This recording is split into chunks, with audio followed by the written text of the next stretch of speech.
Whenever you're ready. We're going to bring this meeting of the September 12th Transportation, Mobility, and Infrastructure Commission to order. Start with the Pledge of Allegiance, led by Commissioner Boot. Allegiance to the flag of the United States of America and to the republic for which it stands, one nation, under God, indivisible, with liberty and justice for all.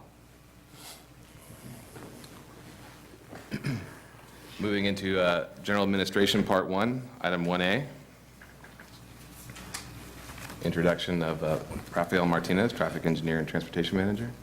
Mr. Chair, members of the Commission, to my left, I have a new staff member to introduce, and that would be Rafael Martinez, who was initially hired to serve as a Transportation Division Manager, as well as the city's traffic engineer, but has quickly been reassigned to not only do that work, but also to handle the city's CIP.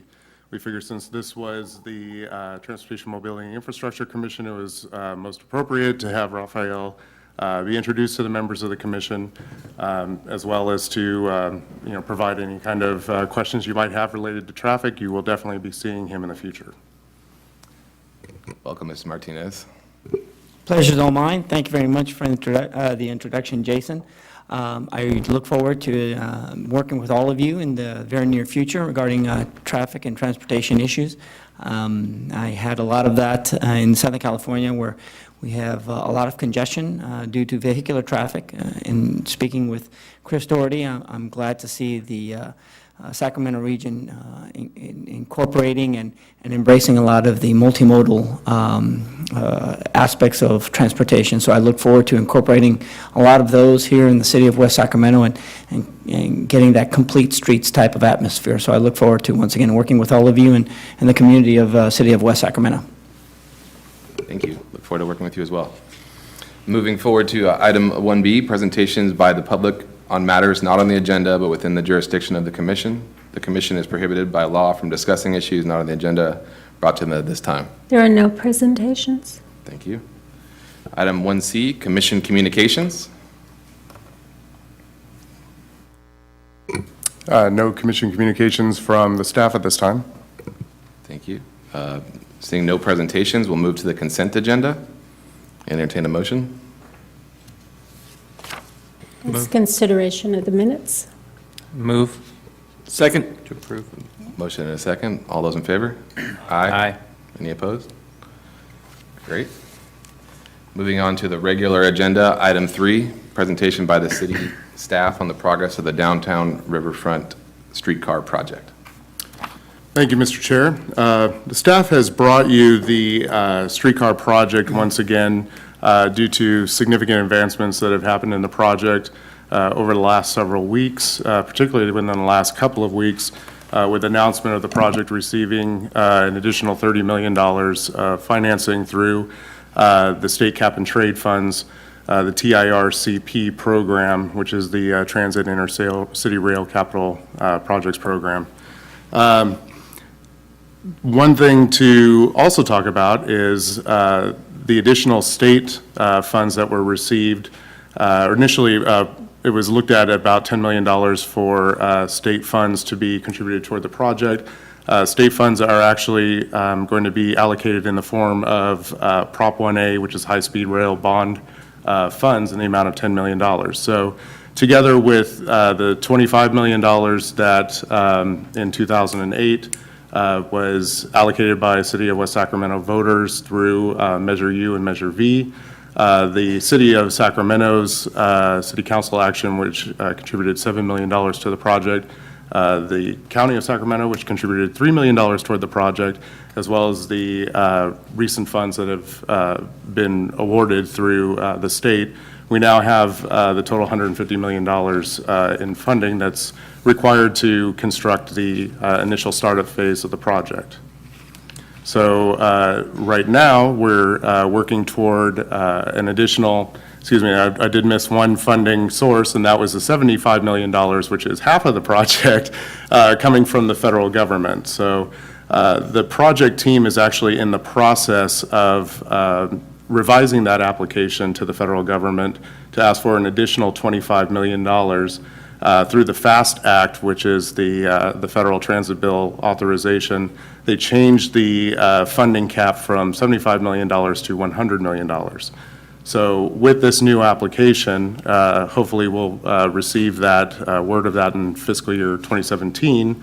That announcement should come sometime in February. If we were to receive the additional $25 million of funds, that would be used to leverage 2 additional projects, potentially 3 additional projects. One would be Riverfront Street, extension of streetcar, which has actually been environmentally cleared for the project since the initial environmental document was produced. The other is the relocation from K Street to H Street. The LRT line, which currently goes down K Street, would be relocated to H Street to allow for more free movement of streetcar down K Street. And it would provide a more direct route for light rail transit to Sacramento Valley Station. The third project that could be realized with the additional funds would be light rail to later Raleigh Field. So that would be extending of the Gold Line from Sacramento Valley Station to Raleigh Field, and that's specifically for special events. So it wouldn't be for regular service, at least not in the interim. Maybe long-term, there could be something else looked at. So that is the update on the streetcar. You've received the update through the full agenda. This is just a brief. If you have any questions, please feel free to ask them, and I'll answer them to the best of my ability. Questions or comments? Questions or comments? I just wanted to ask, I know this is all on the construction side, probably the operation side hasn't been fully, or I guess the question is, what is kind of the operation funding source that will be happening? Is it is it going to be out of like existing funds? Is it going to, are there new funds that will be earmarked for the operations of the streetcar, or are we really very preliminary on that? I can answer that. We are very preliminary on that. Each city is looking at their own individual funding sources to determine how that's actually going to be allocated. So at this time, there's a couple of different things that are happening. One is that each city looking into their own funding for O&M, operations and maintenance. And then the governance structure is one additional aspect. So the governance structure basically looks at how is the streetcar going to be controlled. So we do know that we're going to be looking into the establishment of a nonprofit organization. That's always been something that's been envisioned with this. And then as well as both cities being actively involved in the project with Sacramento Regional Transit as the operator of the streetcar line, under contract with the cities. This is a city project of the 2 cities, so it will remain as such, but whatever nonprofit organization gets established is going to have significant control over day-to-day functions and leasing, et cetera. We also have the maintenance facilities that are going to be incorporated into the project. Right now, there's 2 maintenance facility sites. One is in Sacramento over at, I believe, 19th under the WX, under US 50 at the WX. And then on the West Sacramento side, it's at the tail end of Riverfront Street under Pioneer Bridge. So both those sites have been environmentally cleared. It's just a matter of, well, actually, in particular, the Sacramento side has been environmentally cleared. There would be some additional NEPA work that would be required for the West Sacramento site. The West Sacramento site can't be moving forward unless there's Riverfront Street. So that's obviously not going to be determined finally where the maintenance facility could potentially go until we get word from the federal government as to whether or not the $100 million was included in the grant. Commissioner Stark? Yeah, first to commend you all on getting the funding from the Greenhouse Gas Reduction Fund. That was quite a victory, and it goes to a lot of, I know, hard work on y'all's part. So thank you so much for bringing in dollars. One question. I'll just have one question. You mentioned light rail for special events only. What direction are you anticipating those special events? Like Raleigh Field special events or Golden One special events? That would be specifically Raleigh Field special events, although it was never determined in the environmental document specifically what special events would be. But the proposed light rail station would be located at Rayleigh Field. There are a significant number of events over at Rayleigh Field. There's already a stop close to Golden One Center for streetcar, and there's already light rail over off of 7th in that vicinity. So for us, it would be, for us being West Sacramento, it would be important to have the ability to, if we have expanded special events, to be able to accommodate additional transit riders through the LRT system. Right, okay. It allays my initial concerns about us becoming a parking lot for Golden One, so thank you. Commissioner Boo? Quick question. If I remember correctly, the downtown Sacramento businesses still have to vote on this as well, since they voted it down before. Is their vote still needed on this to continue this project, or not necessary? Well, the vote you're referring to, the Measure B vote, was initially to receive the funds for the city of Sacramento. That would be their fair share of the funds for the startup of the streetcar line. So that was $30 million. Like I said, West Sacramento voted for 1/4 of 1/2 cent sales tax for our $25 million. The $30 million that the city of Sacramento required for their filling in their gap of funds was a vote of the registered voters within the streetcar limit, which was 3 blocks. Because we received cap and trade funding in the amount of $30 million, and the $10 million that was required, that we needed to get from the state, we are getting in the form of Prop 1A funds, that covers that amount. Now, for the operations and maintenance, the city may choose to go out for another vote to cover O&M. That would be a decision that the city would have to make. But as far as for the initial streetcar startup line, no, we have all the funds that would be necessary at this time. I don't have any questions, just fingers crossed for February, I guess. Moving on to item 4, presentation by city staff on the status of the I Street Bridge replacement project. Hello, Commissioners. Once again, I will have the first 3 items with you. The I Street Bridge replacement project staff report has been brought to the Commission in response to, again, another of advancements in the project. Since our last update to the Transportation Mobility and Infrastructure Commission, the administrative draft EIR-EA has been completed, including the technical analysis that are required for Caltrans review. Several agencies have been engaged in this process, including West Safeco, the local flood control management agency, Department of Water Resources, and the U.S. Army Corps of Engineers, among many others. We've also looked at value analysis for the project. I don't recall whether or not in the last update I gave to the Commission if we had already completed VA. The value analysis is basically looking at what are some ways that the project could be bettered as far as the cost benefit or improvements to the project that would enhance the value. The VA analysis looked at 55 varying concepts of the I Street Bridge, as well as looking at 4 different bridge types. The VA panel was attended by, I believe, 35 members of FHWA, Caltrans, design experts in engineering from the design team. Both cities were represented, but specifically we chose people from our Public Works Department, and the City of Sacramento did the same, who weren't actively involved in the project, to try to come up with new ideas in order to better the project.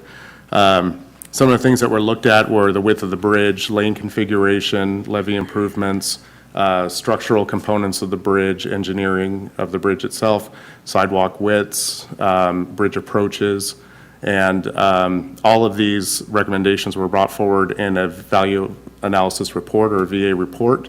That report was forwarded along with recommendations to FHWA for consideration of funding, depending on what some of those things were. And of course, some of the recommendations actually contributed to reducing the costs overall of the bridge. The bridge type selection report was determined to be needed in the first phase of the project. Originally, that was in the second phase of the project, but the value analysis recommended that we advance the bridge type selection report. And the bridge type selection report basically sets up how the bridge is going to look aesthetically later on, as far as what the bridge type is going to be, vertical lift, et cetera, what the materials are going to be, what is it going to look like structurally. So we are now in the process of initiating the bridge type selection report, and we'll continue to work on that in the coming months. As far as what's going to be needed next, the staff report identifies a number of items that we're going to have to go through as this process continues with the I Street Bridge Replacement Project. Circulation of the public review draft EIR EA. So we're anticipating that that's going to be happening in fall of 2016. That's an opportunity for both this commission and the public to take a look at the environmental document. As I said, the administrative draft has been released, and that's being reviewed by the agencies prior to the public review draft. The project eligibility determination, that's the participating or non-participating costs. You may have attended the city council meeting. We presented the update on the I Street Bridge Replacement Project. There are a number of items that still have to be determined by Caltrans and FHWA to be eligible for actually receiving funds through the Highway Bridge Program. So we are still eagerly awaiting determination, and then once that comes to us, we'll be able to understand what's going to be funded as far as anything from the width of the sidewalks to approaches to the bridge.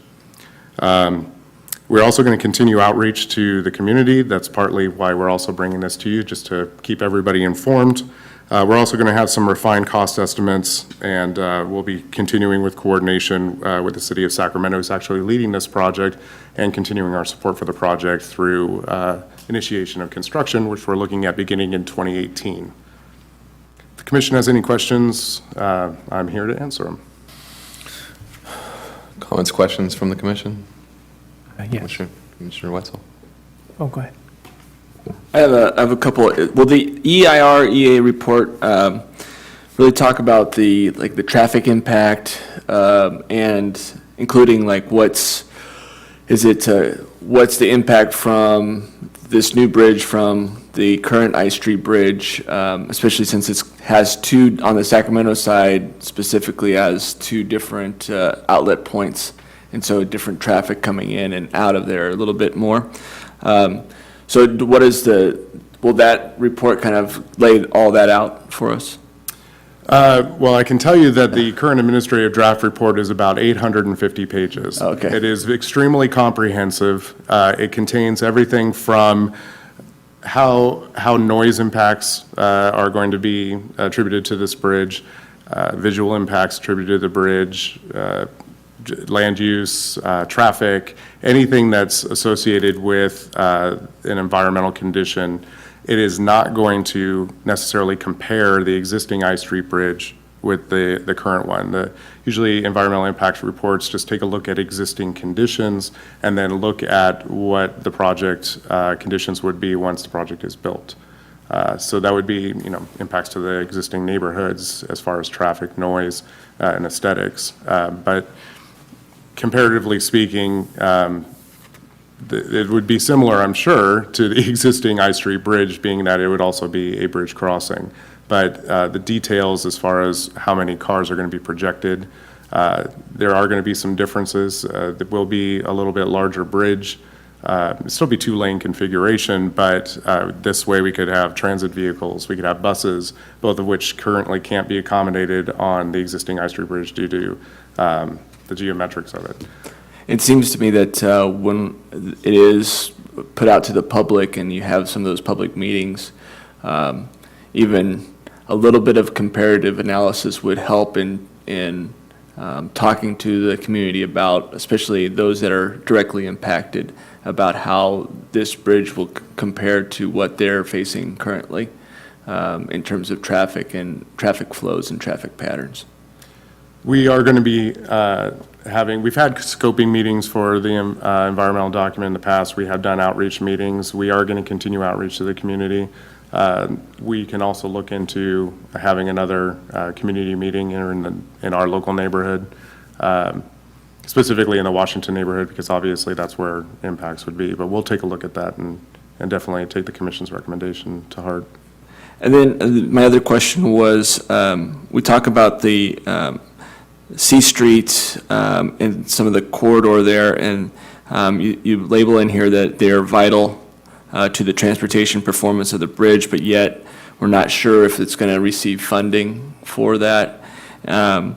And so I'm just wondering what's the alternative if it comes back and it's not covered? This was also presented to the city council. It's one of those interesting aspects of the Highway Bridge Program and, this designation of participating versus non-participating costs. We know that there is definitely an impact of traffic on C Street. We do know that there needs to be transportation improvements done to C Street. We are envisioning bicycle lanes. We want to make it a multimodal transportation corridor in line with the Washington Realize Plan. So in order to accomplish that, we know that there's going to be funds that are going to be necessary to make that happen. Unfortunately, that is subject to a determination by Caltrans, and we can either accept those the determination, or we could appeal the determination. It just kind of depends on what the leadership in the city would like to do. If we do appeal, say, if something is not funded and we appeal, it's not necessarily, we don't know whether or not we're actually going to get the funds or not.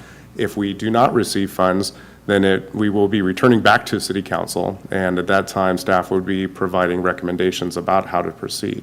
At this time, I don't have an answer for you because I don't have a letter, and once I have that letter, I'll know which way we can start heading. Great, thank you. Commissioner Stark?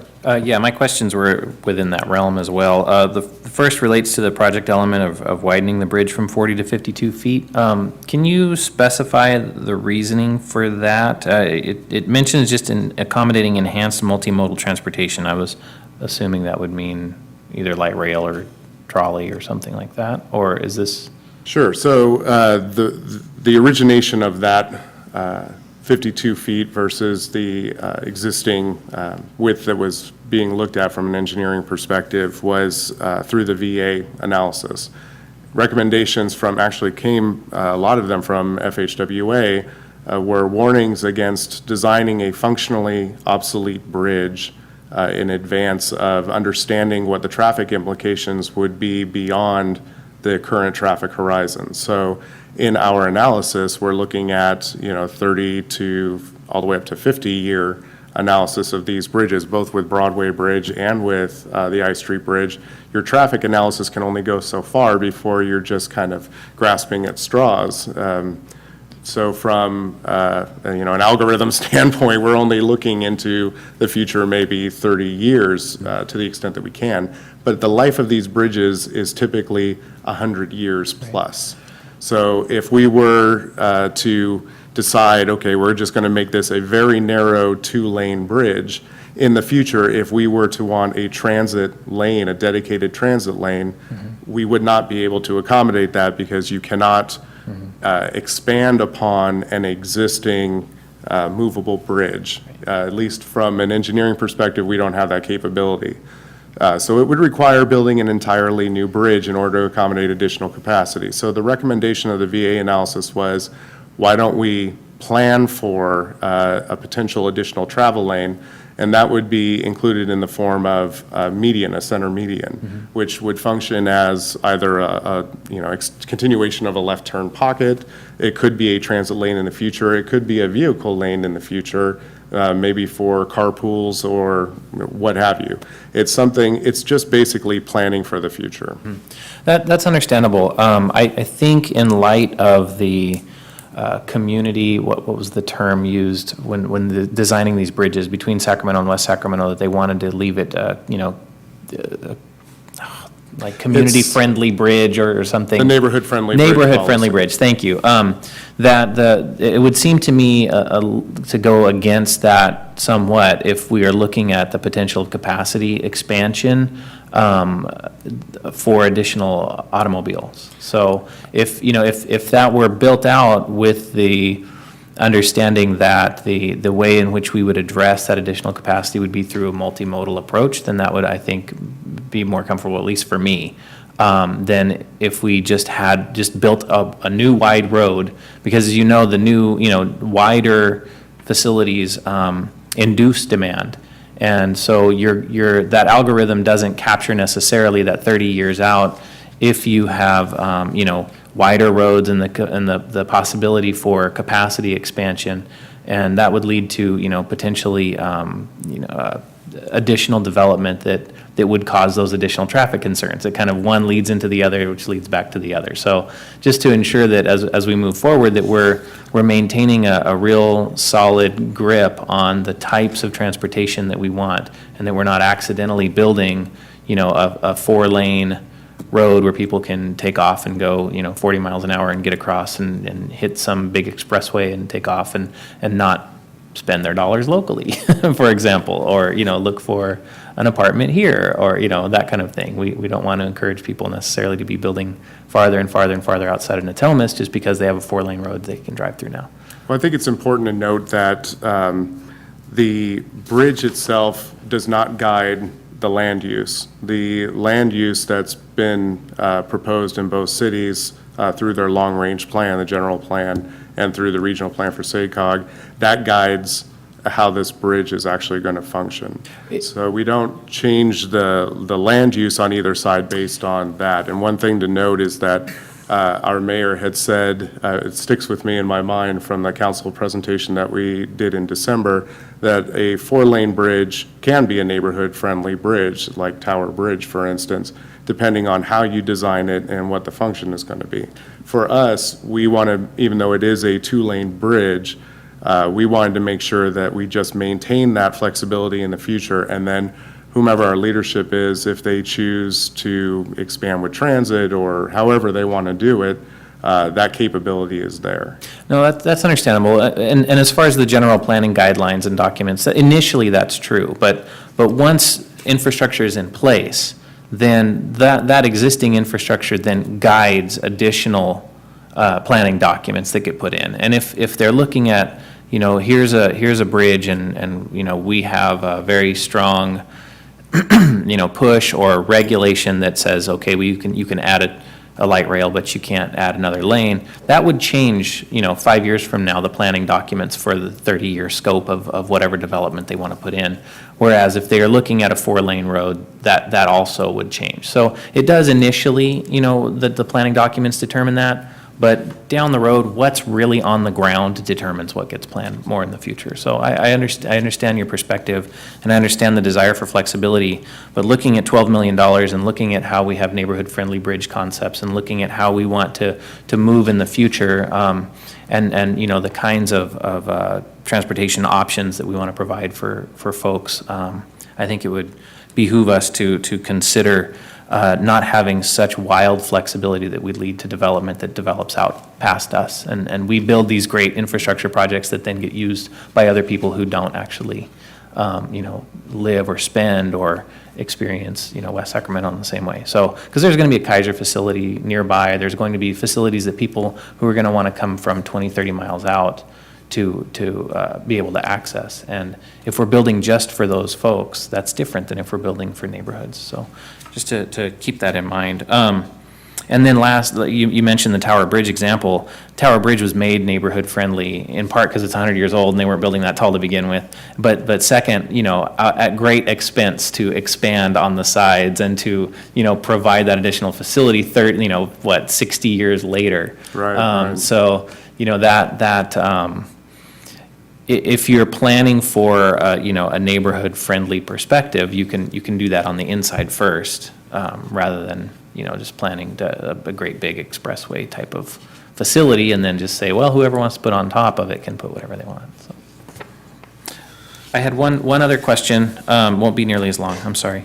With number 4 in that list on page 4 of 5, it says that Sacramento and West Sacramento both want 12-foot multi-use trail systems, and Caltrans has indicated that they would not fund sidewalk construction beyond 6 foot.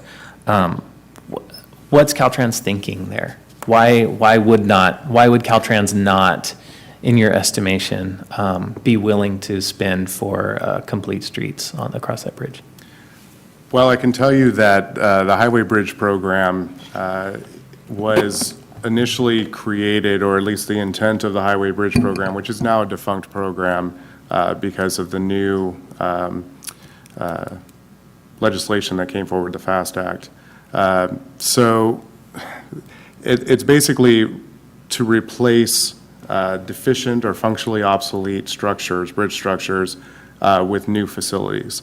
So we've had this conversation on a number of occasions with FHWA as to what the intent is, and we are reminded often that it is a highway bridge program. So it's not necessarily the multimodal bridge program, it is the highway bridge program. However, I am pleased to announce that unofficially, we believe that we have convinced the powers that be of the merits of a multimodal functioning bridge. And once I have the determination letter, I'll be able to let you know for certain whether or not we have the 12-foot sidewalks, which would connect to 12-foot multi-use paths on both cities and both counties. So once I receive the letter, I'll be able to announce officially that that is or is not the case. But I'm feeling very positive at this point in time. That's good to hear. I mean, we've worked in my day job, and have been cautiously optimistic for the past 2 years at the changes we've seen Caltrans making, and I was hoping that was the direction they would be heading on this particular program, because that seems like a very outdated and kind of previous administration or previous century mode of thinking. So it's good to see Caltrans coming along. Well, they've been a fantastic 16 years later. They've been a fantastic partner in this, and they've been working hard to work to satisfy the needs of both communities and provide a facility that will be long-lasting and have longevity, and keeping in mind the multimodal aspect as well. So there's a lot of important information come forth in this letter of determination. Do you have an approximate timeline or an idea of timeline for that letter? I do not. We have been following up on a regular basis, but there are a number of things to consider in there. The aspects in that are some high dollar figures, including the additional lane width, et cetera. Those items would be funded through the Highway Bridge Program, so of course they need to be vetted through FHWA, and Caltrans, we're expecting, will be able to give us that letter any day now. And then back to your the process for the bridge type selection report. Is there opportunity for public input in that decision at all, or that process in any way, especially for the local neighborhood there, Washington District? Well, initially, as I said, there's going to be public input in the environmental document in the realm of aesthetics and any impacts that are part of that. But as far as the bridge type selection report, it's basically going to be a very technical document that's going to be based on the functionality of the bridge itself. So it would not necessarily be appropriate for the public to weigh in on, say, what type of steel you're going to use, or concrete, for instance. But as far as the aesthetics go, there will be future opportunities for the public to participate in the overall aesthetics. There have been a number of renderings, I believe 3, that were initially created to kind of introduce to the public what the design could potentially be, and we took input during our workshop process last year and I believe the year before on some of those concepts, and I'm sure they are definitely going to be moving forward. After the bridge type selection report, we'll have a better idea of what exactly is possible with the aesthetics and what materials we will be using and how the bridge itself could actually look. So we will definitely want to get the public's input on that for sure. Any other questions or comments, Commissioner Bill? All right. Moving on to agenda item 5. Presentation by city staff on the progress of the Broadway Bridge project. Mr. McCoy again. One more bridge. So the Broadway Bridge project that was brought to this commission, I believe, back in July 6, 2015. Since that time, City Council has accepted the Broadway Bridge feasibility study. We did incorporate the comments of the commissioners within that final study, and I wanted to provide you in your packet the executive summary on that. On your screen right now, which is not here, but it should be on your screens there. There are different alternatives that were looked at for the feasibility analysis, all of which would be connecting to the Broadway corridor in the city of Sacramento. There it is. And in the city of West Sacramento, there were a number of alignments that were considered as well. The point of the feasibility study is not to eliminate alternatives, but to review technically feasible alternatives, and then to move those alternatives into the project approval and environmental documentation phase, or PAED, which is this next phase that we're actually kicking off in a matter of weeks. To give you an idea, the PAED phase for I Street Bridge is currently taking place, where we're looking at the environmental impacts, we're looking at preliminary engineering. That's the phase that we're going to be moving into for Broadway Bridge. So our initial steps with regard to Broadway Bridge is to look at these different alternatives and to evaluate the inputs, both from a policy perspective, including a neighborhood-friendly bridge policy, as well as some of the constraints, and start eliminating alternatives. This will also include a public outreach process. We're looking at kicking off this project, the PAED phase. We're actually starting some initial inputs now. We will be getting a consultant on board by the end of this year and kicking off the environmental process by next year. So what we're doing right now is understanding that we are in the early phases of this project, is we're coming to the commission to request that if you have any insights, if there's anything in particular of concern that you are wanting to have reviewed in the environmental document and preliminary engineering phase, it would be a good time to bring those up. Some things we can look at, some things we may not be able to until subsequent phases. But this is a 2-year process. It is funded through a $3 million Tiger grant. Actually, it's a $1.5 million Tiger grant, but $750,000 in local match from both the City of Sacramento and the City of West Sacramento, for a total of $3 million in order to complete the environmental document, or the NEPA process, CEQA and NEPA process for this, as well as preliminary engineering. So we'll be looking to narrow down alignment alternatives and start looking at environmental impacts. So I'm available to answer any questions. If there are any particular concerns that you might have as we move forward in the phase, this will not be the last time that we come in front of the Transportation Mobility and Infrastructure Commission. You can expect that we will be coming before you with a number of items many times over the next 2 years. Commissioner Stark? Sure, I'm excited. It looks like an interesting and great project. Just one quick question, which is, and you had mentioned this last year too, but just to kind of get it out there again, that this will include the new 743 guidelines, right? This will be via the VMT reduction rather than an LOS. Or you said you were doing both at the time, but I think by October we're hoping to see some final out by 743. We may still be looking at both, just from the perspective that both cities still look at LOS from a capacity standpoint in the general plan, as well as from an impact standpoint. So we would still have to consider LOS as long as it's still used as a guiding policy. So for instance, LOS is still used as a guiding policy for bridges when looking at, say, level of service D or F.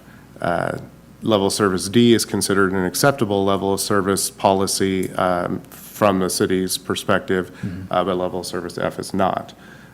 Typically, level of service C is what's looked at for achieving for on roadways within the city that's not within a bridge approach. So as long as those policies are still in effect, we will be required to take a look at those. Okay, thank you. And also, just to, if you consider if LOS continues to be, which I'm hoping that won't be as long, but to consider, a level of service for like multimodal level of service, not just automobile level of service, because LOS is really automobile LOS. I mean, we recognize that, and so hoping that in aligning with the great plans that you all have for the bicycle plan, for example, and others, that you just consider those impacts, which I'm sure you already will. Well, to my right is Chris Doherty, who is our transportation program specialist and an avid bicyclist, and I think he would definitely have his input in on the process of the Broadway Bridge as well. So you can rest assured that we will definitely be looking at bicycle level of service as well as pedestrians. Commissioner Wetzel?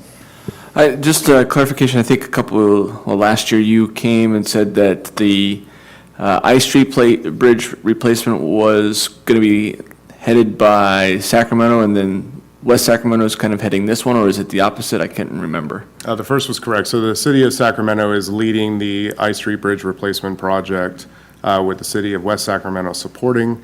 The city of West Sacramento is leading the Broadway Bridge project with the city of Sacramento supporting. Great. I just wanted that clarification. Thank you. Commissioner Boo? Just one thing on the EIR, and I know, you're going to, obviously, a project such as this, you're going to study the environmental impact of such a project, but, looking at the multi-use path diagram here beneath the bridge, something to really keep in mind is access to the riverfront for recreational use. Probably would be part of the report anyways, but I just want to make sure for the fishermen and people using the river that we're looking at that as well. Not only are we going to be looking at that, but we're also going to be looking at the levee prism that's going to be proposed for the project. So for instance, the I-Street Bridge replacement project is going to be required to have levee improvements underneath the bridge, just for the simple fact that we can't lift the bridge up or take the bridge out in order to make future improvements. So we're going to be advancing that work. Included with that is a pedestrian underpass to allow bicyclists and pedestrians to cross underneath, as well as a way to get up to the top of the bridge to cross. The same thing is going to happen with Broadway Bridge, so it'll be very much consistent with what you'll see over on the city of Sacramento side with the existing I-Street Bridge, where the 12-foot multi-use path is used extensively by pedestrians and bicyclists to go underneath I-Street Bridge.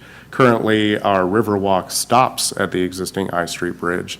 We're going to actually be looking at that in the future for a different project, and that's the I-Street Bridge deck replacement project, which we received a grant from Caltrans for studying the feasibility of not only converting that bridge, the upper deck of that bridge to bicycle and pedestrian crossing, but also looking at crossing underneath that bridge as well. And beyond crossing as well, but access down to the water is something I think we should look at as well. Anything else? Okay, moving on to agenda item number 6, consideration of an information item about a proposed road diet on Linden Road. Yes, good evening, Chair and members of the Commission. Chris Doherty with the Public Works Department. The item in front of you this evening is a proposed road diet on Linden Road, more specifically the western portions of Linden Road from Jefferson Boulevard to Jefferson Boulevard. Historically, Public Works staff have received several complaints along this section of roadway in regards to a high rate of speed, of vehicular speed, a lack of bike lanes or bike facilities in some portions. There is a very busy school on this corridor, so we want to add some facilities for dropping off and picking up, and the need for better crosswalks, specifically around the parks and around the schools. Through an active transportation program grant, we have identified this as an area to restripe and to remove a vehicular travel lane in each direction from 4 lanes to 2 lanes. This would give us the opportunity to add buffered bike lanes and additional crosswalks. And in areas adjacent to city parks, we can provide on-street parking and use that parking actually to buffer the bike lane to create a very safe facility and comfortable facility for those riding along this area. We are expected to go out for a public outreach meeting in either late September or early October to inform the public of the project, and we'll be returning back to City Council for final approval. This is probably one of the first road diets for the city of this this nature. It's just a really good opportunity to leverage existing grant dollars to move forward this kind of project to create a really safe street in this neighborhood street. But additional to this item, staff is expecting to come back to this commission to provide a framework and some direction on road diets in the future, as we would like to move forward we've identified some other opportunities down the road and how to proceed and provide a good framework and policy around road diets moving forward. And that concludes my presentation, and I'm available for any questions, although I'm kind of hiding down here. Sorry. A whack-a-mole. Commissioner Stark? Yes. First of all, great. This is wonderful. I had a son at Southport Elementary for a year at TK, and this would be wonderful. It was kind of crazy on that street every once in a while. I respectfully recommend maybe a field trip for commissioners as well. You said there's going to be a field trip for or some kind of open house or something there. So maybe this is a project you can bring commissioners out and show them some of this good work. This one of Linden's issues, of course, is that it loops with Jefferson, and Jefferson is a very dangerous street. It's a very fast street. It's super wide, and there's a school located on Jefferson as well. So I do respectfully recommend that when you consider this road diet, you also consider the traffic patterns that are coming into the high school, which are, in the middle of that U shape there for Linden.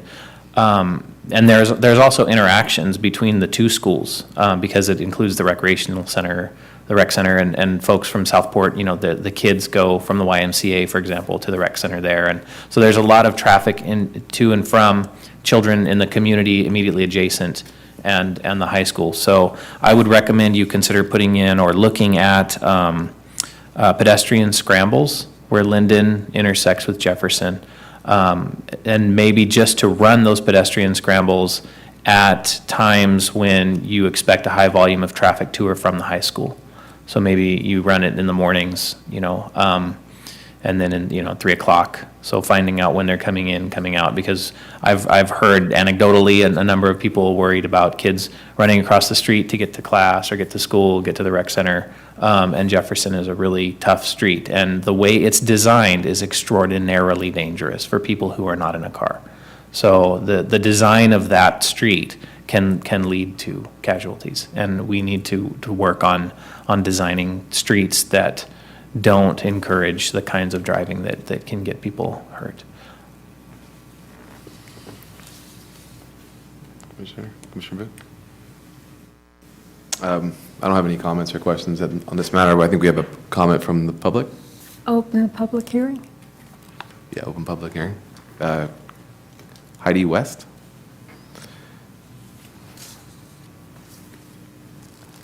Please state your name, which Heidi stated. I think on the bottom, there's a green light at the bottom of the microphone, on the base of the microphone. Oh, there we go. Thank you. Thanks for the opportunity to speak. I live along the Linden Loop on the north side, close to the intersection with Jefferson Boulevard. And I just had a couple of comments and a couple of suggestions. I don't know how far you are with planning. It sounds like you're fairly far along.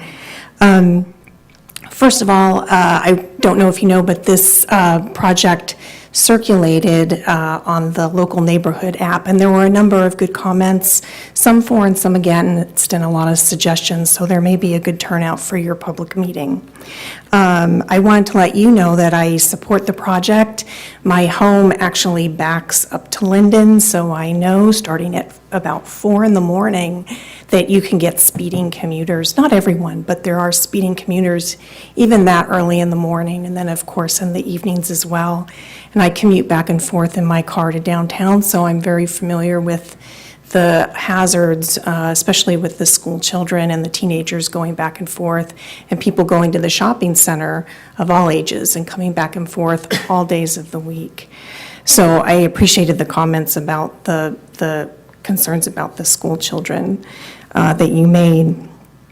A couple of requests that I had in considering the project were that being on the north side of the Linden Loop, there are some, not high density, but certainly higher density housing areas, including some condos and apartments, and then I call it the native plant streets, coffeeberry, gooseberry, snowberry. That development was zero lot line homes.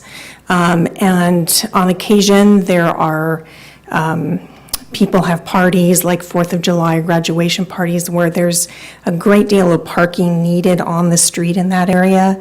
And then there's also school events where they need parking on that, in that area. And occasionally the HOAs require maintenance where 50 or more cars will need to go out and park on the streets for paving and such as that. So even though I'd prefer not to have parking in that area where I live, I think it is possibly a necessity to consider in planning, and additionally setbacks to that parking, because at this point on those entry streets off of Linden, often people will park right up to the intersections with, say, Coffeeberry Street, and there's no way for a driver pulling out to see if there are bicyclists or other cars coming. So I just wanted to make those comments, and I hope that any infrastructure that's added enhances the neighborhood. So thank you. Thank you. Should I turn this off? Please. Okay. I can give you a little update too on some of your questions. We can definitely, we're not far enough through the process. We can look at adding parking in several areas, and that should not be a problem. Any other questions or comments? Okay, moving on to.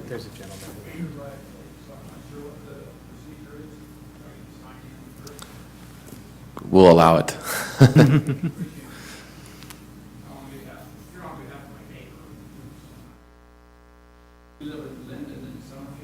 Could you press the button again? Sorry, on the mic. On the microphone. Bottom of the mic, there you go.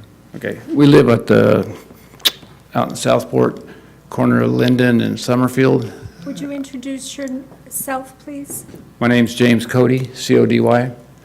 And our biggest concern is, like you were saying, you're going to narrow the lanes down to one lane in each direction. And he says he has a child going to Southport. When those kids are dropped off in the afternoon, in the morning and picked up in the afternoon, that traffic backs up all the way down almost to Jefferson. That's with two lanes. And that's allowing one lane to keep flowing while the other cars are pulling into the parking lot and slowly pulling back out to pick up their kids. So how's that going to work with one lane? They're going to be backed up even further. So I wonder if there was going to be a parking area, or are you going to be able to use the Mormon church next door to park, or what would be done about that with just one lane? Another thing is the policing out there seems to be non-existent. Summerfield Park, I guess it's Summerfield, is that Linden or Summerfield? That park on the corner of Linden and Summerfield, every night, right now on the way home, I can stop and pick up whatever I want to pick up from 2 or 3 different cars. They're out there every single night. I stopped last night and stared at the guy, he stared at me back, and they don't care. There's another drug house down the street. We have yet to see a policeman out there. We've called many times, many of my neighbors have, and now you have a sign out there that gives a speed limit of, I think the speed limit's 35 on that out there. We clocked them last night at 62 to 65 miles an hour. That's highway speed, 65 at 10 o'clock at night. And that's on a clear evening. I can't imagine on a foggy night, or rainy night, or any night like that. So we are hoping, I don't think speed bumps are the answer on a street that size, but maybe a 4-way stop at the corner of Linden and Summerfield. Right now it's a 2-way stop going north-south on Summerfield. If we could have a stop sign on each side on Linden, so it becomes a 4-way stop. So when you pick up your children, you stop, you go down and you make that U-turn and come back out to Jefferson, you have to stop. You just don't make a U-turn, because that's a kind of a blind turn coming up Linden. As you come around Linden coming, I guess you're heading east towards Jefferson, they come around that corner 45, 50, 60 miles an hour. they're not going to see anybody. They're not going to be able to stop in time unless they know they have a stop sign up there they're going to have to stop at. And occasionally in a police car out there. We never see any policing out there at all. I've got a child that lives out north of, behind the River City High. She sees police out there all the time. My son lives out in the new district behind Nugget, and there's police out there all the time. We've yet to see a police car. We don't get it out there in Southport. And I'm not sure what the answer is. She's got a whole list here, but she's not here to help me out, so I'm kind of on my own. But I don't think speed bumps. She wants better lighting, and she wants four-way stops. I think Lennon and Summerfield makes perfect sense to have that a four-way stop sign. And more policing, of course, if that's possible. But I don't know what the answer is. If you're going to narrow it down to one lane at school time, that's going to be an issue. Well, the school's presence will be part of the analysis with the lane reduction Yeah. possibility. With the lane reduction, it'll allow us to actually provide a pickup and drop-off lane to get the vehicles out of the travel lane. So it would probably alleviate some of the traffic issues. It'll give a place to go to pick up kids and drop off. They also have their parking lot there, but it'll provide additional space on the street that doesn't exist now. So it might actually alleviate some of the current issues that are happening through there. Okay. And as far as bicycle lanes, I know you're an avid bicyclist. There is a bicycle lane there now. There's a walking lane with a berm in between, gravel berm. Then there's a double-wide bicycle sidewalk, concrete, on both sides of Linden, on the Duck Pond side and on the school side. And plus there's a bike lane on the asphalt itself. So you actually have two bike lanes now and a pedestrian lane. So I'm not sure narrowing the street to give you even more bike lane is the answer, but. There are certain portions of it, especially the northern portion of the Linden Loop, that did not have any bike facilities on it at Right, all. okay. So this is one of the targets of what we're trying to do, is to claim a consistent, connected network of bike lanes throughout this portion of the city. Okay. So, Sounds fair. Mr. Cody, I appreciate your comments. Would you mind filling one of these out? Normally, you would fill this out before the Oh, sure. meeting and fill it Sure. out. Thank you. Yes. Appreciate Okay. it. Thanks for the time. Thank you. Any other comments or questions from the commission? No, we can close the public hearing. This will close the public portion. Thank you. All right. Moving on to agenda item number 7, presentation by the city staff on the process of utilizing stop signs and traffic signals per the manual on uniform traffic control devices. Yes, good evening, Commissioners. I am here tonight to give you a quick overview on the MUTCD per a request by the Commission at the last TMI meeting. The Manual on Uniform Traffic Control Devices is a federal guideline standard manual used by the federal government to provide standard guidelines for signage, geometry, roadway design throughout the United States. The federal government has always had a manual on uniform control devices, but it wasn't incorporated by the different states throughout the country. And so each state had its own DOT standards or manual guidelines that it abided by. And what it did is created confusion for motorists who were traveling cross-country, interstate, when they'd go from one state to another state, and they'd see mile markers, different font, text, height, and at different intervals. Like I said, once again, creating confusion. So in the 1990s, the federal government, Federal Highway Administration said, we need all states now to abide by one guideline, one standard, and that will be the federal MUTCD. Now, states such as California, Texas, Florida, New York all said, well, we have our own guidelines and standards. Do we still like to incorporate certain signs, certain markers that are conducive to our particular state? And so then certain states actually developed their own separate manual of uniform traffic control devices, also incorporating the federal guidelines as well. Now, in this guidelines and standards manual, you will find different aspects of traffic engineering, traffic planning, and as I mentioned, engineering design. One of them, which are stop sign and signal warrants.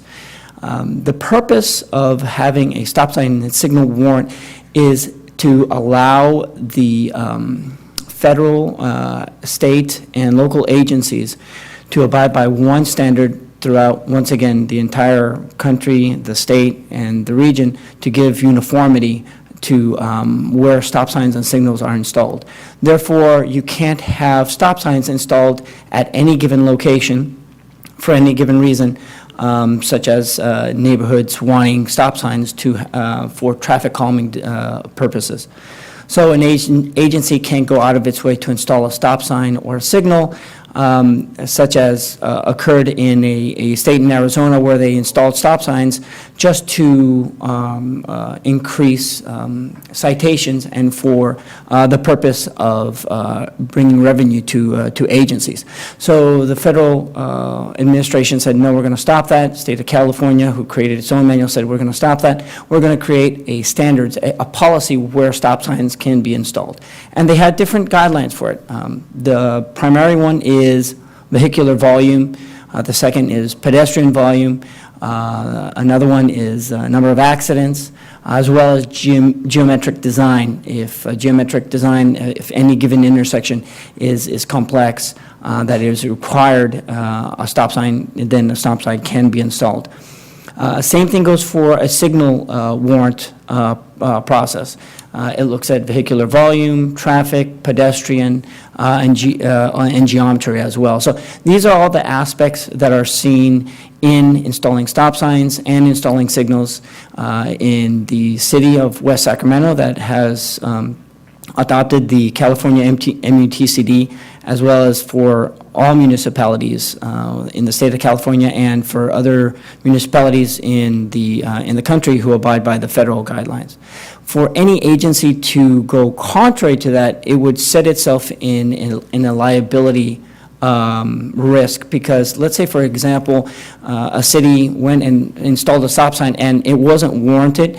If an accident was to occur, then any given individual who or plaintiff of an accident can state that the fact that it wasn't properly installed due to the warranting process, the city actually put them in liabilities, in a liable position. So all municipalities like to abide by the municipal code to make sure that we are covered by the state and the federal government's standards and regulations.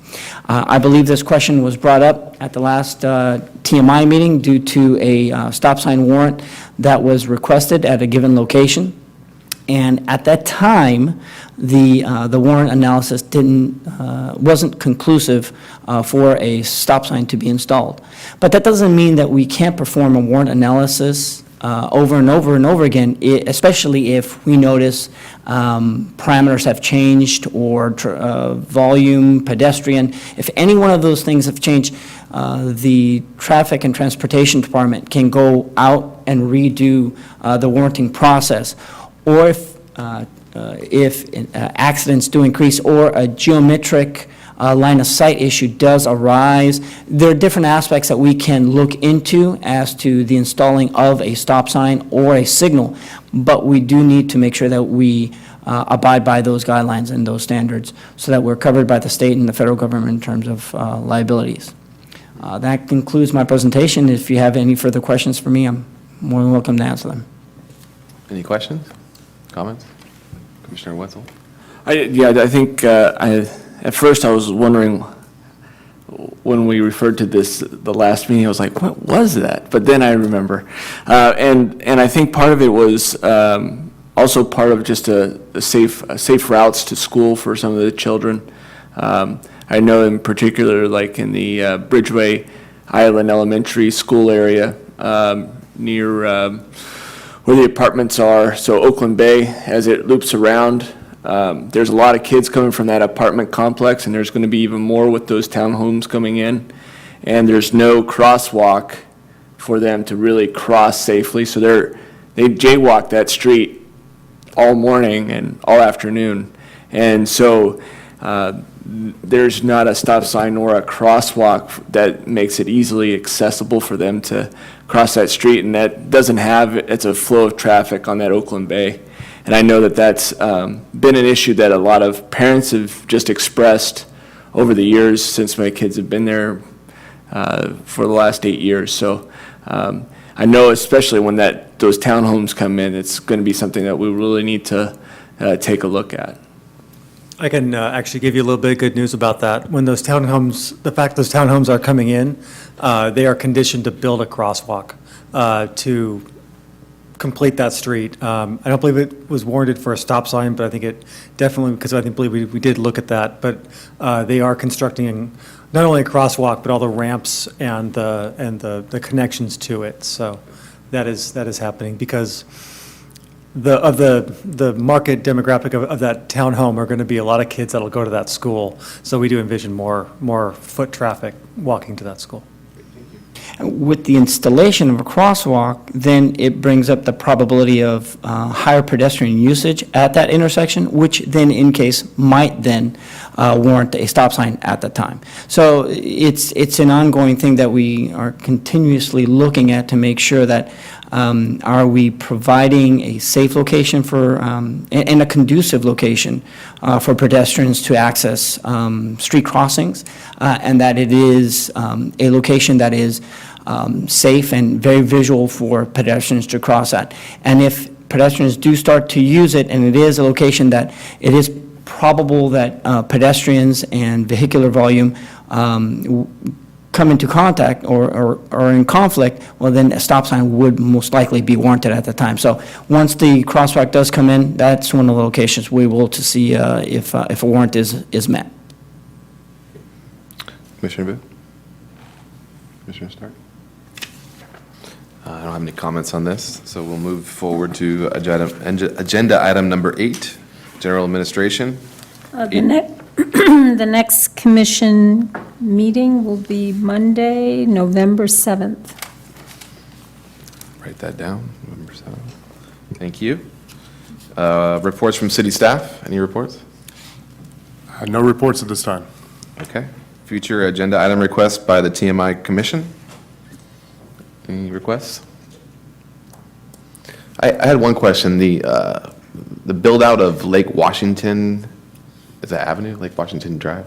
Lake Washington on a Boulevard? Yeah. On the continuation to the new Village Parkway. I know that's been talked about with the build-out of the home and development in that area. I was wondering if maybe we could hear some type of update on the timing for that or what's happening with that. We can provide an update on that, the next one, and it also relates directly to the road diet discussion that you just heard. So the commission can expect that we'll bring that as another item. Okay, thank you. Recommendation that we consider staff maybe give an analysis to West Sacramento, consider joining NACTO. I'll ask you what NACTO is, but I'll wait till our update. Anything else? Okay. Entertain a motion to adjourn. So move. Second. Motion is second. All those in favor? Aye. Aye. Any opposed? Meeting adjourned.